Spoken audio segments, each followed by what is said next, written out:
അസ്സലാമു അലൈക്കും, നമസ്കാരം. എല്ലാവർക്കും എൻ്റെ പുതിയ വീഡിയോയിലേക്ക് സ്വാഗതം.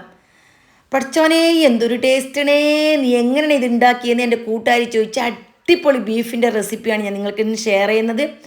അപ്പോൾ അങ്ങനെ ഒരു ചങ്ങായി പറഞ്ഞിട്ടുണ്ടെങ്കിൽ ഇതിൻ്റെ ടേസ്റ്റ് ഒന്ന് നിരീച്ചു നോക്കിയാൽ അത്രയും ടേസ്റ്റാണ്. അപ്പോൾ ഉണ്ടാക്കാൻ വേണ്ടിയിട്ട് മുഴുവനായിട്ടുള്ള കുരുമുളക് 3 ടേബിൾ സ്പൂൺ എടുത്തിട്ടുണ്ട്. പിന്നെ മുഴുവനായിട്ടുള്ള മല്ലി ഉണ്ടല്ലോ, അത് 4 ടേബിൾ സ്പൂൺ എടുത്തിട്ടുണ്ട്. പിന്നെ പെരുംജീരകം അത് 2 ടേബിൾ സ്പൂൺ, ചെറിയ ജീരകം 1/2 ടേബിൾ സ്പൂൺ, പിന്നെ ഗ്രാമ്പു 7 എണ്ണം, പട്ട 3 കഷ്ണം, ഏലക്ക 6 എണ്ണം. ഇതാ ഇത്രയാണ് ഞാൻ എടുത്തിട്ടുള്ളത്. പിന്നെ 1.5 തക്കാളി, 2 വലിയ സവാള, കുറച്ച് കറിവേപ്പില. ഇത് ഇത്രയും സാധനം മാത്രമാണ് വേണ്ടത്. ഇനി പാന് ചൂടാകുമ്പോൾ മീഡിയം തീയിലിട്ടിട്ട് ഇതെല്ലാം നല്ലോണം ഒന്ന് വറുത്തിട്ടെടുക്കണം. വറുത്തിട്ടെടുക്കുമ്പോൾ ശ്രദ്ധിക്കണം, തീ കൂടിപ്പോണ്ട. നല്ല പോലെ വറന്നിട്ട് വരണം. മൊത്തം നല്ലൊരു മണം വരും. ആ സമയം ഓഫാക്കിയാൽ മതി. ഇത് കളർ ഒന്ന് ചേഞ്ച് ആവും. ആ കളർ ചേഞ്ച് ആകുമ്പോൾ നല്ല മണം വരും. ദാ ഈ ഒരു പരുവം ആയെങ്കിൽ ഇത് തണുക്കാൻ വേണ്ടിയിട്ട് വേറൊരു പാത്രത്തിലേക്ക് മാറ്റണം. തണുത്ത പിന്നെ ഉണ്ടല്ലോ, ഇതിനെ നല്ലോണം ഒന്ന് പൊടിച്ചിട്ടെടുക്കണം. നൈസ് പൊടിയാണ്. ഇത് പൊടിച്ചിട്ട് എടുക്കുമ്പോൾ തന്നെ പുരയെല്ലാം ബീഫ് കറി വെച്ചൊരു മണം വരും. ഭയങ്കര മണം, ഭയങ്കര ടേസ്റ്റ്. അപ്പം ഞാൻ ബെഡായി പറയുന്നൊന്നുമല്ല. 1 കിലോ ബീഫ് എടുത്തിട്ട് നല്ലപോലെ കൈയിട്ട് വെള്ളം വാലാൻ വേണ്ടിയിട്ട് വെച്ചിട്ടുണ്ട്. ഇനി ഈ ബീഫിനെ കുക്കറിലേക്ക് ഇട്ടിട്ട് കൊടുക്കണം. വളരെ സിമ്പിള്, ഒരു പണിയില്ല, വെറും 10 മിനിറ്റ്. അപ്പോൾ നമുക്ക് ഇറച്ചിക്കറി റെഡിയാവും. ഇനി ഇതിലേക്ക് ഇറച്ചി ഇട്ട പിന്നെ ഇഞ്ചിയും വെളുത്തുള്ളി ഇട്ട് കൊടുക്കണം. ഇഞ്ചി വലിയൊരു കഷ്ണം എടുത്തിട്ടുണ്ട്, ഒരു 25 ഗ്രാം. പിന്നെ 1 കുടം വെളുത്തുള്ളി, അതും ഇതിലേക്ക് നല്ലപോലെ ചതച്ചിട്ട് ഇട്ട് കൊടുക്കണം. പിന്നെ തക്കാളി, അതേപോലെ തന്നെ കറിവേപ്പില, സവാള, ഇതൊന്നും വഴറ്റേണ്ട ആവശ്യമില്ല.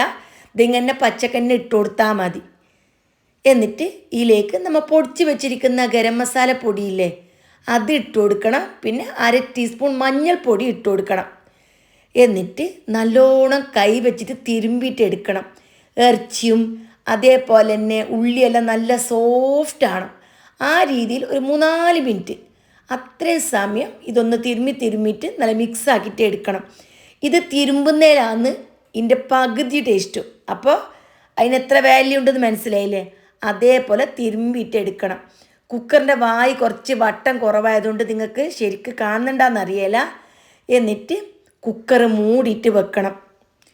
മീഡിയം ടു ഹൈ ഫ്ലെയിമിൽ 8 വിസിൽ, അതായത് ഫുള്ള് ഫ്ലെയിമിൽ ഞാൻ വെച്ചിട്ടാ, മീഡിയം ടു ഹൈ 8 വിസിൽ കഴിഞ്ഞിട്ട് സ്റ്റീമെല്ലാം ഫുള്ളായിട്ട് മാറി.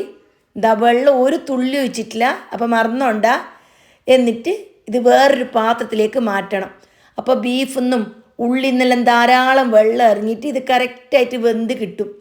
ഇനി ഗ്യാസ് സ്റ്റോപ്പിൽ ഫുള്ള് തീയിൽ വെച്ചിട്ട് തന്നെയാണ് ഞാനിത് വഴറ്റിയിട്ട് എടുക്കുന്നത്. ഇതിലുള്ള വെള്ളമെല്ലാം വീണ്ടും ഇറങ്ങി വന്നിട്ടുണ്ട്. ഇനി ഈ വെള്ളമെല്ലാം നല്ലോണം ഒന്ന് വറ്റിയിട്ട് വരണം.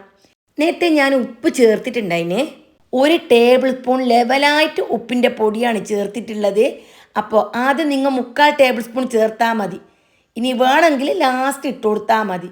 പിന്നെ ഒരു 5 മിനിറ്റ് ഫുള്ള് തീയിൽ തന്നെ വെച്ചിട്ട് നല്ല പോലെ വഴറ്റിയിട്ട് വെള്ളം ഒന്ന് വറ്റി വരുമ്പോൾ ഇതിലേക്ക് 1 മുറി തേങ്ങ, കുറച്ച് വെള്ളം ഒഴിച്ചിട്ട് കട്ടിക്ക് തേങ്ങാപ്പാലെടുത്ത്, എന്നിട്ട് 1/2 കപ്പ് തേങ്ങാപ്പാലിലേക്ക് ഒഴിച്ചു കൊടുത്തിട്ട് നല്ലോണം വീണ്ടും വറ്റിച്ചിട്ടെടുത്ത് ദയ്യൊരു പരുവം. ഇങ്ങനെ നാവിന്ന് വെള്ളം വന്നിട്ട് വോയിസ് കൊടുക്കാൻ എന്നെ കഴിയുന്നില്ല, അത്രയും ടേസ്റ്റ്. നല്ല പോലെ വറ്റിയിട്ട് കുറുകിയിട്ടെല്ലാം വന്നിട്ടാകുമ്പോൾ ഞാൻ കുറച്ച് കറിവേപ്പിലയും കൂടി ചേർത്ത് കൊടുത്ത്. ഞാൻ നാടൻ രീതിയിലാണ് വെച്ചത്. അപ്പോൾ ഇതിലേക്ക് മല്ലിച്ചപ്പലൊന്നും ചേർത്തിട്ടില്ല. ഇനി നിങ്ങൾക്ക് വേണമെന്നുണ്ടെങ്കിൽ മല്ലിച്ചപ്പലെല്ലാം ചേർത്ത് കൊടുക്കുക. പിന്നെ എരിവ് 3 ടേബിൾ സ്പൂൺ കുരുമുളകല്ലേ, ഒരു മീഡിയം എരിവാണ്. ഇനി കൂടുതൽ വേണമെന്നുണ്ടെങ്കിൽ ഈ സമയത്ത് നോക്കിയിട്ട് കുറച്ച് കുരുമുളകിൻ്റെ പൊടി വേണമെങ്കിൽ ചേർത്ത് കൊടുക്കുക. അത് നല്ലോണം എരിവ് ഇഷ്ടപ്പെടുന്നവർക്ക് മാത്രം. അപ്പോൾ ഭയങ്കര ടേസ്റ്റി ആയിട്ടുള്ള പെപ്പർ തേങ്ങാപ്പാൽ പെരട്ട് അപ്പോൾ റെഡി ആയിട്ടുണ്ട് ഗൈസ്. ഇതുപോലത്തെ ഒരു കറി നിങ്ങൾ ലൈഫിൽ കൂട്ടിയിട്ടുണ്ടാവില്ല. ഞാൻ പറയുന്ന ഗ്യാരണ്ടിയാണിത്. നിങ്ങൾ ഒന്ന് ഇതേ രീതിയിൽ വെച്ച് നോക്ക്.